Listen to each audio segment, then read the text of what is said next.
성령이 충만하여라는 점을 가지고 계속해서 하나님 말씀 나눔으로 큰 은혜가 임하는 복된 시간 되기를 원합니다. 우리가 성령이 충만하게 되면 무슨 일을 할 수 있을까요? 24절에 사도들이 한 마음으로 하나님께 소리를 높여 기도했다라고 말씀을 하고 있습니다. 우리도 한 마음으로 소리를 높여 하나님께 소리 높여 기도하는 은혜가 있기를 원합니다. 또한 사도행전 1장 14절에는 여자들과 예수의 어머니 마리아와 예수의 아우들과 더불어 마음을 같이하여 오로지 기도에 힘쓰더라 라고 말씀하고 있습니다. 우리가 하나님의 은혜 가운데 한 마음으로 기도에 힘쓰는 은혜가 있기를 원합니다. 초대교회의 특징은 뭡니까? 함께 모여서 한 마음으로 기도했다라는 것입니다. 우리의 모습이 초대교회 성도들의 모습과 같이 되어서 한 마음으로 힘써 기도하는 은혜가 있기를 원합니다. 우리가 성령으로 충만하여서 기도하는 일에 힘쓰고 또한 전도하는 일에 힘쓰는 놀라운 은혜가 있기를 원합니다. 베드로를 비롯한 사도들이 성령이 충만하여 어떻게 하였는가 말씀을 통해서 함께 나눔으로 큰 은혜가 임하는 복된 시간, 성령으로 충만한 시간 되기를 원합니다. 성령이 충만하여 담대히 하나님의 말씀을 전했다라고 말씀합니다.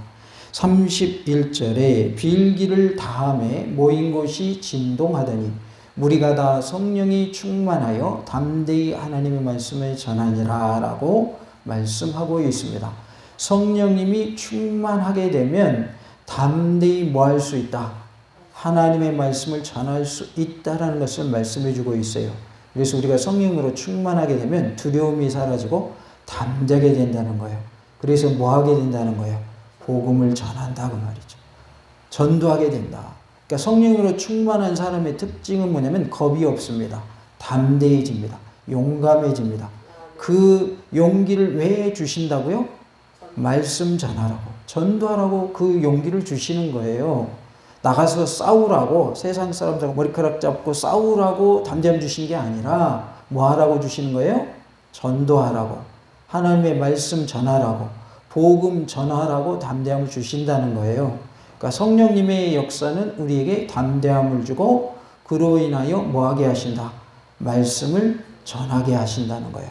그래서 성령으로 충만하여 우리가 담대한 자가 되고 하나님의 말씀을 전하는 자가 될 수 있기를 원합니다. 같이 봅시다. 성령님으로 충만하여 담대히 하나님의 말씀을 전합시다. 그러니까 성령으로 충만하게 되면요, 하나님 우리에게 담대함을 주셔요. 그래서 뭐하게 하시냐면 하나님의 말씀을 전하게 하셔요. 우리 모두가 성령으로 충만한 은혜가 있기를 간절히 원합니다. 제자들은 성령님으로 충만했기 때문에 위기 상황에서도 담대히 하나님의 말씀을 증거할 수 있었습니다. 성령님으로 충만하지 않았더라면 그들은 위기 상황 속에서 움츠러들었을 것입니다. 숨었을 것입니다. 실제로 그들은 예수님이 십자가에 못 박히신 이후에 뿔뿔이 흩어졌습니까? 한 곳에 모여 있었습니까? 예수님이 십자가에 못 박히셨을 때 흩어졌죠. 근데 이제 부활하신 예수님 만난 이후에는 그들이 모여서 목숨까지도 내놓고 뭐 하게 됩니까? 복음을 전하게 됩니다. 이게 달라진 모습이에요. 성령님으로 충만함을 입으면 어떻게 되냐면 용기가 생겨요. 담대하게 돼요. 겁이 없어져요. 두려울 것이 하나도 없어요. 뭐도 두려워하지 않게 되냐면 죽는 것도 두려워하지 않게 돼요. 그래서 성령님으로 충만하여 우리가 담대함을 가지고 하나님의 복음을 전하는 은혜가 있기를 원합니다. 29절에 또 종들로 하여금 담대히 하나님의 말씀을 전하게 하여 주시오며 라고 기도하는 내용이 나옵니다. 이들은 처해 있는 위기의 상황에서 그 대적들이 망하게 되는 것보다는 오히려 핍박의 상황을 피할 수 없는 것으로 여기면서 계속적으로 하나님의 말씀을 전하는 일에 용기를 주시기를 기도하고 있어요. 하나님, 계속해서 용기 잃지 않고 담대히 하나님의 복음을 전하게 하여 주시옵소서라고 기도하고 있는 거예요. 우리도 이러한 기도가 있어야 할 줄로 믿습니다. 하나님, 저에게 능력 주세요. 담대함을 주세요. 제가 스스로는 용기가 나질 않아요. 입이 떨어지질 않아요. 그러나 성령님께서 내게 능력 주시면, 제게 담대함을 주시면 입술을 열어 증거하는 역사가 나타날 줄로 믿습니다. 담대히 주님의 말씀을 전하게 하옵소서. 우리가 기도하고 나갈 때 주님께서 함께해 주시고 성령님의 능력 받아서 입술을 열어 증거하게 하실 줄로 믿습니다. 그래서 우리가 복음을 전하러 나가는, 전도하는 일을 할 때에는 반드시 뭐하고 나가라고 그랬어요? 기도하고 나가라 그랬어요. 이들도 보십시오. 담대히 복음을 전하게 해달라고, 하나님의 말씀을 전하게 해달라고 기도합니다. 그랬더니 하나님이 그 기대대로 응답하여 주신 것을 볼 수가 있어요. 기도하면 뭐한다? 응답받는다. 기도하면 하나님이 능력 주시고, 기도하면 담대함을 주시고, 기도하면 죽음도 두려워하지 않게 하신다는 거예요. 그래서 우리는 성령님의 능력 받아서 복음의 증인으로 크게 쓰임받는 복된 삶이 될 수 있기를 간절히 원합니다. 주시오며라는 말은 지금 즉시 주시옵소서라는 뜻입니다. 언제 달라는 뜻이라고요? 지금 즉시 주시옵소서라는 뜻이에요. 아주 급박한 상황에서 절박하게 요구할 때 쓰이는 표현입니다. 이것은 결국 제자들이 하나님 나라의 확장에 있어서 그 말씀 전하는 것을 어떤 일보다 중요시했음을 보여주고 있어요. 하나님 나라의 확장에 있어서 중요한 것은 뭐다? 말씀 전하는 거다 그 말이에요. 반대로 말하면 말씀을 전하지 않는 곳에는 하나님의 나라의 확장이 있어요, 없어요? 없다 그 말이에요. 쉽게 얘기하면 전도하지 않는 교회는 부흥할 수가 없는 거예요. 물론 전도에는 반드시 뭐가 선행되어야 된다고 그랬어요? 기도가 선행돼야죠. 그런데 기도만 하고 나가지 않으면 안 된다 그 말이에요. 기도했으면 이제 뭐 하라는 거예요? 나가라 그 말이에요. 여기 사도들처럼 어떻게 기도하고 담대히 하나님의 말씀을 전하게 하옵소서라고 기도하고 나가라는 거예요. 그러면 하나님의 역사가 크게 일어날 줄로 믿습니다. 기도하는 교회는 망하지 않습니다. 전도하는 교회 망하지 않습니다. 지금 현실적으로 볼 때 농어촌 교회는 지금 숫자가 줄어들고 있습니다. 기존의 성도들도 나이 들어서 돌아가시고 요양병원에 가시고 자녀들에게 가고 그래가지고 자리가 하나씩 비어가기 시작합니다. 그래서 앞으로 10년 후에는 교회들이 통폐합될 것이다. 많은 사람들이 그렇게 얘기합니다. 왜냐하면 전도는 안 되고 기존에 있는 성도들은 하나님이 데려가셔서 없고 요양병을 가셔서 없고 자녀들에게 가셔서 없고 그래서 숫자가 줄어드니까 교회들이 문 닫을 것이다 이렇게 보는 거예요. 그러나 하나님이 역사하시면 외부에서라도 오게 하실 줄로 믿습니다. 저의 기도 제목입니다. 몽탄 지역 내에서도 믿지 않는 사람이 너무 많아요. 이 사람들 다 구원 받아야 돼요. 그런데 그것만으로는 부족하다고 말이에요. 외부에서도 몰려오는 교회가 돼야 돼요. 찾아오는 교회가 돼야 돼요. 한 목사님 그런 말씀을 하시더라고요. 부흥하는 교회는 오지 말라고 해도 찾아온대요. 그러면서 무슨 말씀을 하시냐면 음식점 얘기를 하시더라고요. 음식점이 맛있다고 소문나면 서울에서도 찾아온다는 거예요. 서울에서도. 이쪽 전라도 지역인데 바닷가에 한 가게가 있어요. 횟집인데 공이란 지역에 있는 횟집입니다. 서울에서도 차 타고 옵니다. 놀랬어요. 근데 그 집은 예약 안 하면 안 받아줍니다. 아예 그냥. 서울에서도 온다는 거예요. 그 지역 사람들도 물론 가겠지만 어디에서도 찾아온다고요? 서울에서도 온다. 외지에서도 온다 그 말이에요. 우리 교회가 그런 교회가 되기를 원합니다. 제 기도 제목이다 그 말이에요. 그러면 저만 기도하면 그 기도가 이루어지겠어요? 함께 기도해야 이루어지겠어요? 함께 기도해야 이루어지죠. 같은 기도 제목으로 기도하여서 몽탄 지역에 있는 사람들 다 주님 앞으로 나오고 다른 지역에서 주변 지역에서도 몰려오는 역사가 일어나는 놀라는 은혜가 있기를 원합니다. 그러나 이 일은 우리의 생각대로 되는 것이 아니라 하나님 되게 하셔야 가능한 겁니다. 교회의 부흥은 절대로 하나님의 절대적으로 하나님의 은혜지 사람이 잘났기 때문에 똑똑하기 때문에 부흥하는 게 절대로 아닙니다. 그러나 하나님의 은혜가 임하면 하나님이 도와주시면 몰려오는 교회, 부흥하는 교회가 되게 하실 줄로 믿습니다. 꿈은 어떤 자에게 이루어지는지 혹시 아세요? 꿈을 꾸는 자에게 이루어지는 거예요. 꿈을 꾸는 자에게 이루어져요. 에디슨이 명언을 남긴 내용 중에 하나가 뭐냐면 많은 사람들이 조금만 더 하면 성공하는데 그거를 모르기 때문에 포기한다는 거예요. 그런 골자로 말을 했어요. 자기는 10,000번의 실패를 실패로 보지 않는다는 거예요. 발견한 것이 이렇게 하면 안 되는구나 라는 걸 자기는 발견했을 뿐이지 안 되는 방법을 발견했을 뿐이지 나는 실패한 것이 아니다라고 그는 말했다는 거예요. 그리고 실제로 그는 많은 것을 뭐 했어요? 에디슨 발명을 많이 했어요. 전기도 에디슨이 발명하죠. 발명한 게 한두 가지가 아니에요. 그런데 그가 실패 없이 한 번에 딱 성공한 예가 거의 없습니다. 그의 말처럼 그는 안 되는 수만 가지의 방법을 발견하고 되는 방법을 찾을 때까지 포기하지 않았습니다. 많은 사람들이 포기하는 이유가 뭐라는 거예요?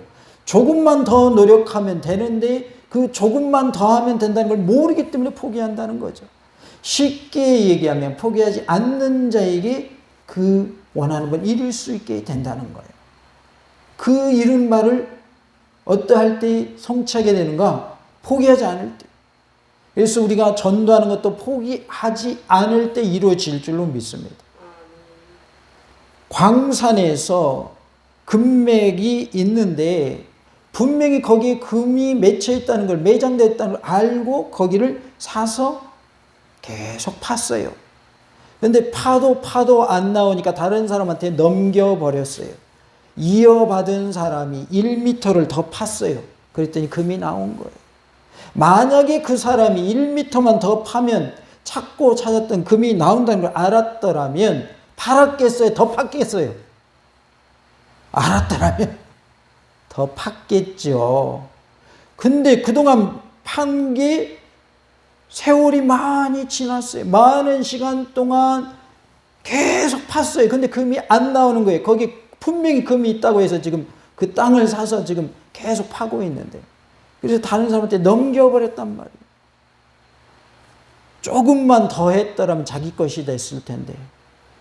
그 바로 1m 후에 금이 나온다는 걸 몰랐기 때문에 그는 포기한 거죠. 하나님이 언제 역사하시고 하나님이 내가 기도하는 영혼을 언제 구원하실지 우리 알아요, 몰라요? 모르죠. 어떻게 합니까, 우리가? 모르기 때문에 우리는 끝까지 기도해야 되는 거예요. 내 생명 다할 때까지. 주님이 그 영혼을 구원해 주실 때까지. 포기하지 말라는 거예요. 다 같이 봅시다. 포기하지 맙시다. 포기하지 맙시다. 기도하는 일을 포기하지 마시기 바랍니다. 전도하는 일을 포기하지 마시기 바랍니다. 포기하면 안 돼요.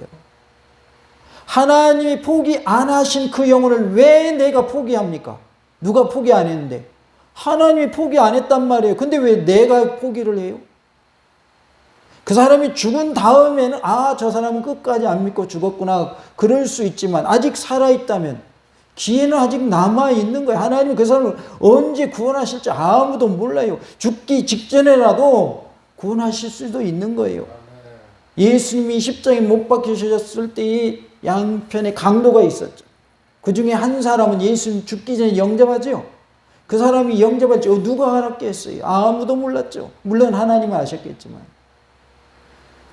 누가 어떻게 될지 아무도 몰라요. 그렇기 때문에 결과가 나오기 전까지는 뭐 하지 말자? 포기하지 마시기 바랍니다. 포기하지 않을 때 하나님의 기적의 역사가 나타날 줄로 믿습니다. 내게 질병이 있다면 하나님이 고쳐주실 것을 믿고 고쳐주실 때까지 하나님께 구하세요. 그러면 하나님이 기적을 베풀어 주실 줄로 믿습니다. 문제가 있습니까? 문제가 해결될 때까지 구하시기 바랍니다. 이방 신을 섬기는 부족들도, 아프리카의 부족들도 비가 안 오면 비가 올 때까지 기우제를 지낸답니다. 우상을 섬기는 그들도 비가 오는 날까지 기우제를 지낸다는 거예요. 그러면 결국 비가 온다는 거예요. 하나님이 비 내려주신 건데 그들은 자기들이 믿는 신이 비 내려주는 거 생각을 하는 거죠. 하나님을 믿지 않으니까. 근데 그들의 모습을 보니 포기하지 않는 모습을 보게 돼요. 포기하지 아니하면 반드시 하나님의 기적의 날이 올 줄로 믿습니다.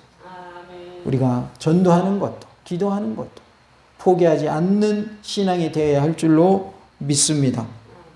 하나님의 말씀을 전하는 일이 하나님 나라의 확장의 원동력이 된다는 거예요.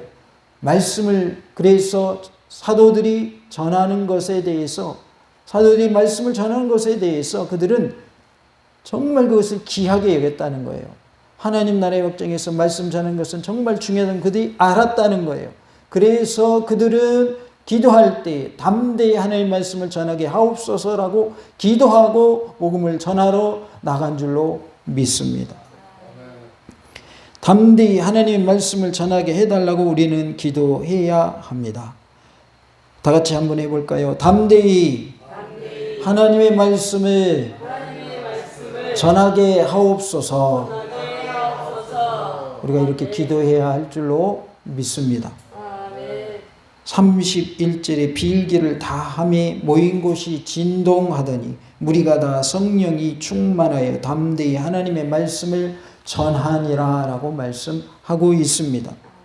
빌기를 다 하였더니 모인 곳이 진동했다. 하나님의 응답이 나타난 것이죠. 하나님의 말씀을 담대히 전하게 해달라고 기도하니 하나님께서 성령님으로 충만하여 담대히 하나님의 말씀을 전하게 하셨습니다. 우리도 하나님의 말씀을 담대히 전하게 해달라고 기도하여서 성령님으로 충만함을 받아 하나님의 말씀을 담대히 전하는 은혜가 있기를 간절히 원합니다. 30절에 손을 내밀어 병을 낫게 하시옵고 표적과 기사가 거룩한 종 예수의 이름으로 이루어지게 하옵소서 하더라 라고 말씀하고 있습니다. 손을 내밀어 병을 낫게 해달라고 했고 표적과 기사가 이루어지게 해달라고 기도하고 있습니다. 손을 내밀어 표적과 기사가 이루어지게 하옵소서 이렇게 기도했는데 그 중간에 무슨 말이 나오냐면 거룩한 종 예수의 이름으로 라는 말씀이 나옵니다. 여기서 거룩한 종이라는 의미는 그리스도라는 뜻으로 표현한 겁니다. 그리스도라는 뜻으로 거룩한 종이다 이렇게 표현을 한 거예요. 그래서 이것을 우리가 풀어서 말씀을 보면 그리스도 예수의 이름으로 이루어지게 하옵소서 이렇게 바꾸어 표현할 수 있겠습니다. 손을 내밀어 병을 낫게 하시옵고 표적과 기사가 거룩한 종 그리스도 예수님의 이름으로 이루어지게 하옵소서 라고 기도한 것입니다. 손을 내밀어라는 말은 누가가 쓴 관용적 표현인데요. 그 손을 펴사 또는 그 손을 펴심으로 그 손을 펴심으로써라는 뜻입니다. 여기서 내밀어라는 동사의 주어가 인격적이어야 하는 점을 고려할 때 이것의 적당한 해석은 당신이 당신의 손을 내밀어라고 우리가 해석할 수 있겠습니다. 하나님께서 하나님의 손을 내밀어라는 뜻인 것이죠.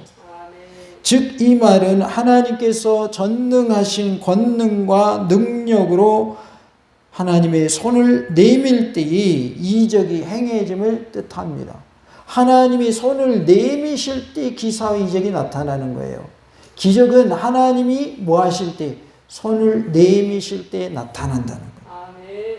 하나님께서 하나님의 손을 내밀어 병이 낫는 기적을 베풀어 주실 것을 구하시기 바랍니다.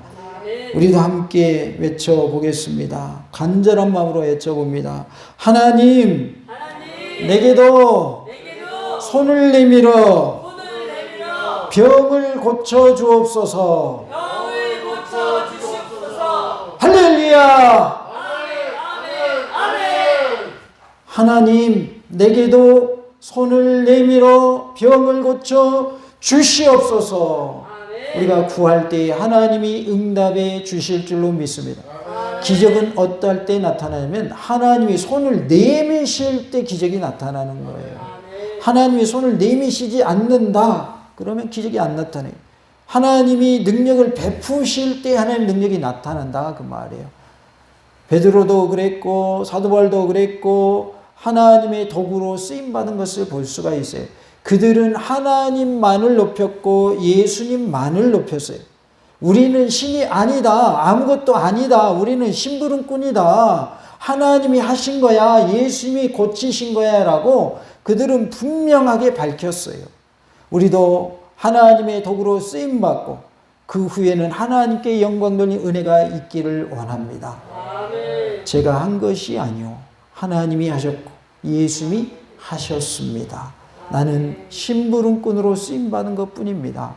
하나님의 도구로 쓰임받은 것뿐입니다. 하나님만을 높이시기 바랍니다. 주님께만 영광 돌립니다 라고 하나님께만 영광 돌리는 우리 모두가 될 수 있기를 원합니다. 하나님이 쓰시는 자가 좋은 거예요? 하나님이 안 쓰시는 자가 좋은 거예요? 쓰시는 자가 좋은 거죠. 하나님이 나를 들어서 사용하심으로 나를 통해서 죽어가는 영혼이 주님의 품으로 나오고 구원함을 얻고 하나님이 나를 쓰심으로 나를 통하여 병든 자가 고침받고 좋은 일이에요? 나쁜 일이에요? 좋은 일이잖아요. 우리는 선의 도구로 하나님이 기뻐하신 도구로 쓰임받아야 될 줄로 믿습니다. 악의 도구로 쓰임받으면 안 됩니다. 가룟 유다는 예수님을 파는 역할을 감당했어요. 무슨 도구로 쓰인 거예요? 악의 도구로 쓰인 겁니다. 우리는 선의 도구로 사용되는 은혜가 있기를 원합니다. 하나님을 기쁘시게 하는 일에, 영혼을 살리는 일에, 교회를 세우는 일에, 영혼을 주님 품으로 나오게 하는 일에 쓰임받아야 할 줄로 믿습니다. 그래서 영혼을 살리고 교회를 세우고 이웃을 잘되게 하는 일에 우리 모두가 크게 쓰임받는 놀라운 은혜가 있기를 간절히 원합니다. 표적과 기사라고 30절에 말씀을 하고 있는데 하나님의 능력에 의해서 하나님의 손에 의해서 되어지는 모든 이적을 뜻하는 말입니다. 그래서 하나님의 능력으로 되어지는 모든 것을 표적과 기사라고 표현을 하고 있습니다.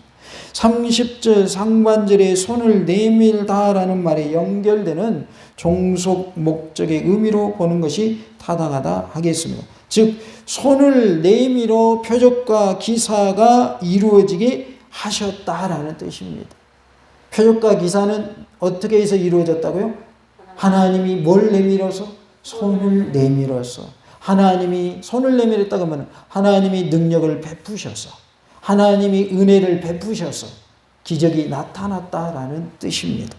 그래서 이 표현은 병고침이나 예수님의 이름으로 되어지는 모든 표적과 기사는 하나님의 주권적인 역사에 의해서만 나타나는 일임을 저자는 강조하고 있는 것입니다. 병을 고치시는 것도 예수님의 이름으로 되어지는 모든 표적과 기사가 누가 하시는 일이다? 하나님이 하시는 일이다. 하나님의 주권적인 역사다. 이거는 하나님이 하시는 일이지 사람이 하는 일이 아니다. 쓰임받은 자는 하나님의 도구로 쓰임받은 것 뿐이지 그 사람에게 능력이 있는 것이 아니다. 그래서 우리는 항상 하나님만을 높여야 한다는 것을 염두에 두어야 됩니다. 우리 교회 목사님이 기도해 주셔서 병이 나았습니다. 우리 교회 목사님은 대단합니다. 이렇게 하면 안 된다 그 말. 그건 누구를 높이는 거예요? 사람을 높이는 거죠. 하나님께서 우리 목사님을 사용하여 주셔서 고쳐주셨습니다. 하나님께 영광 돌립니다. 하나님이 하셨습니다. 이렇게 해야 맞다 그 말이에요. 아무리 훌륭한 분이라도 그 사람을 높이면 하나님의 영광을 그 사람이 가로채는 것이 되는 겁니다. 하나님의 영광을 그 행동은 가리는 행동이 되는 겁니다. 하나님의 영광을 사람이 취하면 돼요, 안 돼요? 절대로 안 됩니다. 그리고 우리가 하나님 앞에 상급받을 일을 했더라도 나에게 도움을 받은 사람이 나에게 갚아버리면 이미 그 상급은 없어지는 겁니다. 그래서 성경은 말하기를 갚을 수 없는 사람에게 구제하라고 그랬어요. 그래야 그것이 너의 복이 된다고 그랬어요. 갚을 수 없는 사람에게 구제하라는 거예요. 그럼 그 사람이 형편이 너무 어려워서 못 갚아요. 그러면 그것이 내 상급이 된다는 거예요. 그런데 그 사람이 내가 베푸는 것만 다 갚아버려요. 그러면 이미 내가 상을 받았기 때문에 하늘나라에 가서는 받을 상이 없다 그 말이죠. 혹이라도 우리가 칭찬받을 일을 했더라도 제가 한 게 아니라 하나님이 하셨고 하나님의 은혜입니다. 절대적인 하나님의 은혜입니다. 하나님께 영광 돌리며 이렇게 하나님께 영광을 돌리고 하나님을 높이시기 바랍니다. 그러면 그 상급은 남아있게 되는 거예요. 왜요? 내가 그 영광을 안 받았잖아요. 누구에게 올려드렸어요? 그 영광을 하나님께 올려드렸잖아요. 그러니까 사람에게 칭찬을 받을 때 우리는 조심해야 되는 거예요. 잘 나갈 때 그래서 조심해야 되는 거예요. 잘 나갈 때 내가 최고인 것으로 착각하고 잘못 행동하면 하나님의 책망받을 수가 있어요. 하나님의 심판받을 수가 있어요. 그래서 우리가 잘 나갈 때일수록 잘 될 때일수록 더 조심해야 되는 거예요. 더 조심해야 돼요. 왜요? 우리가 잘 될 때에 방심하기 쉬워요. 잘 될 때에 내가 잘난 것이냐 착각할 수가 있어요. 한두 명 모이던 교회가 50명 되고 100명 되고 1000명 되고 10,000명 되니까 아 내가 대단해서 사람들이 모이나 보다. 전적인 하나님의 은혜인데 하나님이 붙여주신 건데 내가 능력이 있어서 그런가 보다라고 생각하면 부흥은 됐을지 모르지만 나는 하나님 앞에 갔을 때 상급이 있을까요 없을까요? 상급이 없어요. 너는 이미 상을 다 받았다. 너는 내가 받을 영광을 네가 받았어. 그러니 너는 상이 없어라고. 어쩌면 천국 못 갈 수도 있어요. 회개하지 않으면. 그러니까 잘 될 때에 우리가 뭐 해야 된다는 거예요? 더 내 자신을 돌아보고 바로 설 수 있도록 해야 된다는 거예요. 내 자신을 쳐서 하나님의 말씀에 복종시키는 그런 모습이 되시기를 원합니다. 그래서 높아질수록 뭐 할 줄 알아야 돼요? 고개를 숙일 줄 알아야 돼요. 높아질수록 겸손해져야 돼요.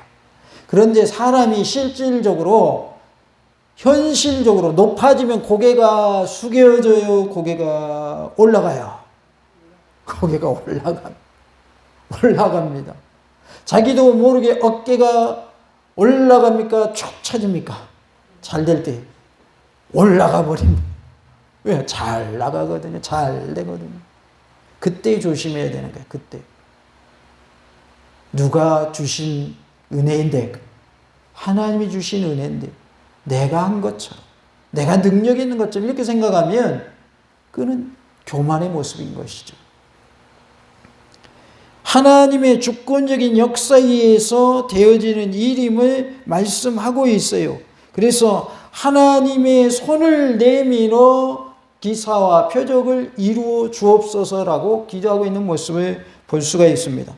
특히 표적과 기사라는 말에서 중요한 것은 예수님의 병고침이 이적 자체에 어떤 의미가 있는 것이라기보다는 그 사건을 통해서 예수님이 메시아 되심을 밝히고 있다는 거예요. 표적과 기사가 나타나는 것을 통해서 예수님이 누구시다? 메시아시다. 예수님이 그리스도시다. 예수님 우리의 구원자시다라는 걸 드러내주고 있다는 거예요. 베드로와 요한 사도들이 기적을 베푼 것이 그들을 높이기 위한 것도 아니고 누군만을 높이기 위한 것이며 하나님만을 높이기 위한 것이며 그들의 행한 기사와 표적은 예수님이 무엇 되심을 드러내는 것이다. 메시아 되심을 드러내는 것이다. 그들은 쓰임받은 도구였지 그들이 한 게 아니란 말이에요. 그들의 행한 기사와 표적을 통해서 예수님이 메시아이심을 드러내주고 있다는 것이죠. 그리고 표적과 기사는 하나님의 나라가 드러났다는 것을 보여주고 있어요. 표적과 기사를 통해서 이제 하나님의 나라가 도래했다는 것을 보여준다는 거죠. 또 하나는 사도들에게 주어진 표적과 기사를 그들의 사도권에 대해 인정하는 표로 보아야 한다는 것입니다. 그래서 그들이 표적과 기사를 행하는 것을 통해서 저들에게는 사도권이 있구나라고 그들의 사도권을 인정하는 표가 되었다는 거예요. 그러니까 사도들은 뭘 행하는 자들이었다? 표적과 기사를 행하는 자들이었다. 그들이 표적과 기사를 행하는 이유는 그들에게 무엇이 있다는 것을, 사도권이 있다는 것을 인정하는 표였다는 것이죠. 요한복음 10장 20절에 예수께서 대답하시되 내가 너에게 말하였으되 믿지 아니하는도다. 내가 내 아버지의 이름으로 행하는 일들이 나를 증거하는 것이거늘 라고 말씀하고 있어요. 예수님께서 하나님 아버지의 이름으로 행하는 것들이 예수님이 메시아이심을 증거하는 일이다 라고 말씀하고 있습니다. 내가 아버지의 이름으로 행하는 것들이 나를 증거하는 거야. 내가 행하고 있는 기사와 이적이, 표적과 기사가 바로 내가 메시아이심을 드러내는 거야 라고 말씀하고 있는 것이죠. 사도행전 14장 3절에 두 사도가 오래 있어 주를 힘입어 담대히 말하니 주께서 그들의 손으로 표적과 기사를 행하게 하여 주사 자기 은혜의 말씀을 증언하시니라고 말씀을 하고 있습니다. 사도행전 14장 3절에 나온 두 사도는 바울과 바나바를 말하고 있어요. 바울과 바나바를 통해서 표적과 기사를 행하게 하심으로 이방인 선교에 쓰임받게 하신 것을 알 수가 있습니다. 오늘 본문에 보면 밭을 팔아서 바친 사람의 이름이 나와요. 그 사람이 누구라고 되어 있어요? 바나바라고 나오죠. 바나바가 밭을 팔아가지고 하나님께 바쳤어요. 그래서 초대교회 성도들은 서로 물건을 나누어 썼어요. 성령님을 충만하니까 그러한 일이 일어나게 되는 거죠. 믿는 사람들이 모여서 하나님의 역사가 나타났어요. 그래서 다 골고루 가난한 자가 없이 부유하게 지냈다. 초대교회만 있는 일이에요. 지금 이런 일은 없어요. 간혹 이단이 나타나가지고 다 갖다 바쳐라 그래가지고 공동생활하는 경우가 있는데 그들이 바른 복음을 전하고 있지 않기 때문에 그들의 모습은 잘된 모습이라 볼 수 없습니다. 초대교회의 모습을 그들도 흉내는 내고 있는데 그들이 정말로 바른 길로 가고 있고 천국으로 가는 그런 모습이라면 그것이 옳은 길이라 하겠지만 그렇지 않기 때문에 복음이 아닌 것을 복음량 전하고 있기 때문에 그들을 우리는 옳다고 볼 수가 없어요. 그래서 뭐라고 하는 거예요? 이단으로 부르는 거죠.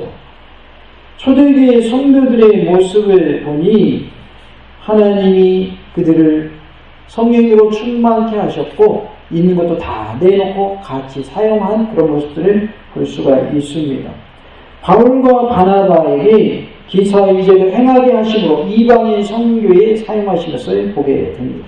33절의 사도들이 큰 권능으로 주 예수의 부활을 증언하니 무리가 큰 은혜를 받아라고 말씀을 하고 있습니다.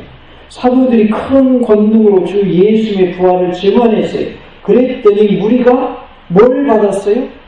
은혜를 받았는데 무슨 은혜? 큰 은혜를 받았다는 거예요. 주님의 복음을 전할 때는 하나님의 역사가 나타나게 돼 있어요. 그래서 우리가 지혜롭게 복음을 전하려고 할 필요가 없어요. 그냥 복음 그대로 전하기만 하면 복음의 능력이 나타나는 거예요. 사도들도 예수의 부활을 전했더니 무리가 큰 은혜를 받았다고 했어요. 우리가 복음을 전할 때 큰 은혜 받는 역사가 나타날 줄로 믿습니다. 여기에서 증언하다라는 말은 돌려주다, 빚을 갚다라는 의미입니다.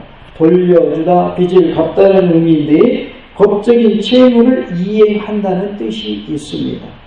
사도들이 그리스도 예수의 부활을 전한 것은 빚진 자로서 마땅히 해야 할 직무를 수행한 것입니다. 그들은 복음의 빚진 자입니다. 예수의 사랑의 빚진 자입니다. 그것을 갚는 의미로 예수의 부활을 뭐했다? 전했다 그 말이에요. 한편 사도들이 전한 그리스도 예수의 부활은 복음의 핵심이었습니다. 유대인들이 십자가에 죽인 그 예수의 바로 오실 메시아시다라는 것을 증언했습니다. 사도들은 사두개인들과 사내들의 경우에도 불구하고 담대히 하나님의 말씀을 전했습니다. 하나님의 뜻을 따라서 증거했습니다. 우리도 하나님의 뜻을 따라서 담대히 하나님의 말씀을 전하는 그러한 은혜가 있기를 원합니다. 하나님의 큰 권능을 받아서 주 예수님의 부활을 증언하는 삶이 되므로 큰 은혜를 끼치는 삶이 다 되시기 바랍니다. 그래서 우리는 먼저 하나님의 큰 권능을 받아야 됩니다. 그리고 담대히 주 예수님의 부활을 증언하는 삶이 되어야 할 줄로 믿습니다. 우리가 예수님의 부활을 증언할 때, 예수님의 부활을 증거할 때 큰 은혜를 끼치는 놀라운 역사가 나타날 줄로 믿습니다. 성령님으로 충만하여 담대히 하나님의 말씀을 전하는 예수님의 증인들이 다 되시기를 간절히 원합니다. 다 같이 합시다. 성령님으로 충만하여 담대히 복음을 전합시다. 할렐루야. 아멘.